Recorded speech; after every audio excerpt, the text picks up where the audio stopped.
Hedge fund exposure in the United States has now reached over $28 trillion, and your bank holding your deposits could be on the hook for any failures. The U.S. Treasury's Office of Financial Research, or the OFR, the same agency that was created to help prevent another 2008 financial crisis from ever happening again, has released a recent report detailing the rapid growth of this hedge fund exposure, yet the mainstream media refuses to report on it. So just how big is this risk? Who's to blame? And most importantly, what happens to you if these hedge funds were to default? A hedge fund is a partnership of private investors whose money is pooled and overseen by a fund manager. The term hedge fund comes from hedging one's bets, making sure that a portion of the pool is always in safer investments. But hedge funds are best known for borrowing large sums of money and investing them in risky, non-traditional assets. In the last year, the total hedge fund gross notional exposure skyrocketed in the US by 24.5%, jumping from $22.9 trillion in March of 2023 to $28.5 trillion in March of this year. With that much risk, you would assume that there's going to be a responsible and reliable party who's providing the liquidity and is able to provide coverage should anything go wrong, right? Wrong.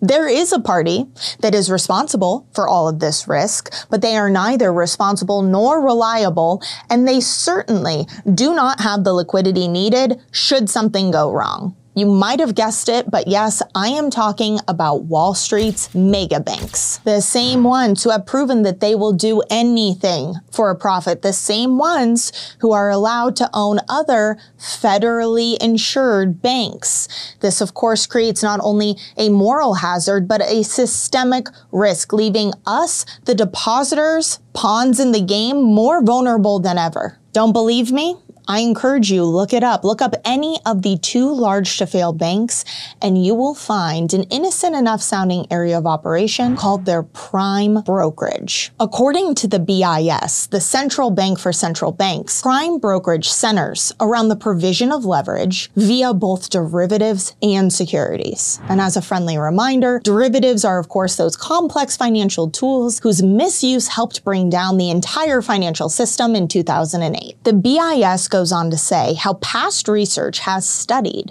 how liquidity and funding shocks at these banks can spill over to hedge funds, but that contagion can go both ways. A scenario that we already witnessed firsthand just last year. Do you remember Credit Suisse, one of last year's many failed banks? Well, they were already struggling with a liquidity crisis when Archegos Capital Management, a hedge fund that Credit Suisse's prime brokerage had a large position in, defaulted on billions of dollars worth of margin calls. Well, that default was the final nail in the coffin for that bank, who ended up going under. And the scary part is that we know for a fact that most banks across America are already in a similar position, struggling with liquidity because of massive unrealized losses. So if we had another scenario where multiple of these hedge funds defaulted, then suddenly we have banks failing and we have a threat to the entire financial system. In fact, the big three financial institutions, Goldman Sachs, Morgan Stanley, and JP Morgan Chase,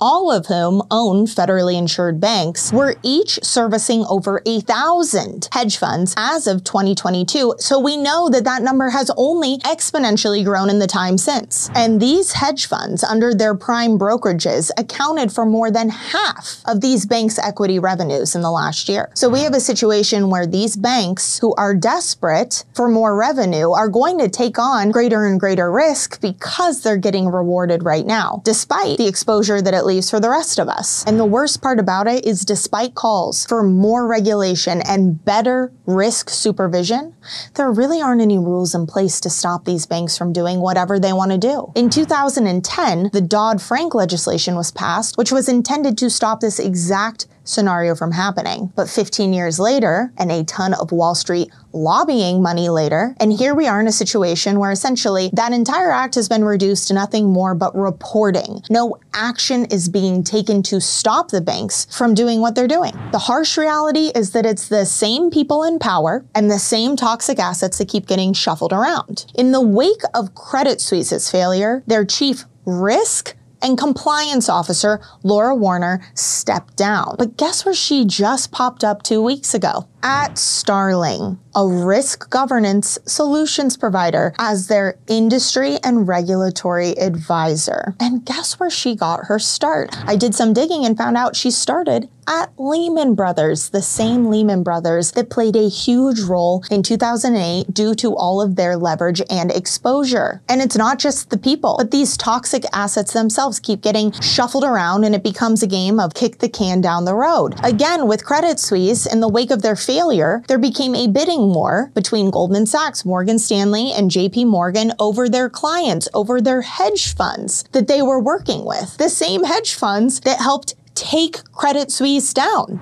We are setting ourselves up for a disaster, because if these hedge funds default, they are backed up by federally insured deposits. And let me remind you, those deposits are insured by the FDIC, the Federal Deposit Insurance Corporation, that gold sticker on your bank's wall that's supposed to make you feel like your deposits are safe. But according to the FDIC's own website, they don't have nearly enough funds in their deposit insurance fund to cover all of the deposits that are at risk at the scale that we're talking about. No, in fact, on their website, it states that they only have about 1.17% of all insured deposits available. And before you say it doesn't matter because the banks are just going to get bailed out again, of course it matters. We saw what happened in 2008. You cannot paper over a crisis that big and expect it to just go away. The spending we've seen from our government in just the last few years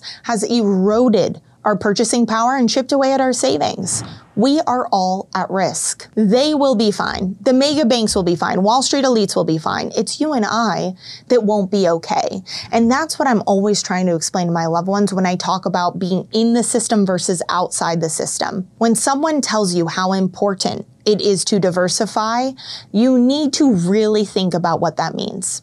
Because if you're diversified all within the system, a system that is all tied together, so that if one piece were to explode, if one piece were to go down, everything goes down with it, you're really not that diversified. You're really not protected against what's coming next. Which is why I stress that if any of these things concern you, you should talk to someone who understands the topics that we're discussing, such as our team of expert analysts, because that's what they are trained in, that's what they understand. If you go to a normal financial advisor, they are not looking at this type of stuff. They are not looking at the big picture risk. Once again, I just want to make sure that you are protected before something happens, not after. That's what we're here for. That's why I say education is so important. It's so important to understand not only what's going on, but how you can protect yourself through that lens. If you have any questions, any thoughts about any of this, please leave them in the comments below. As always, I love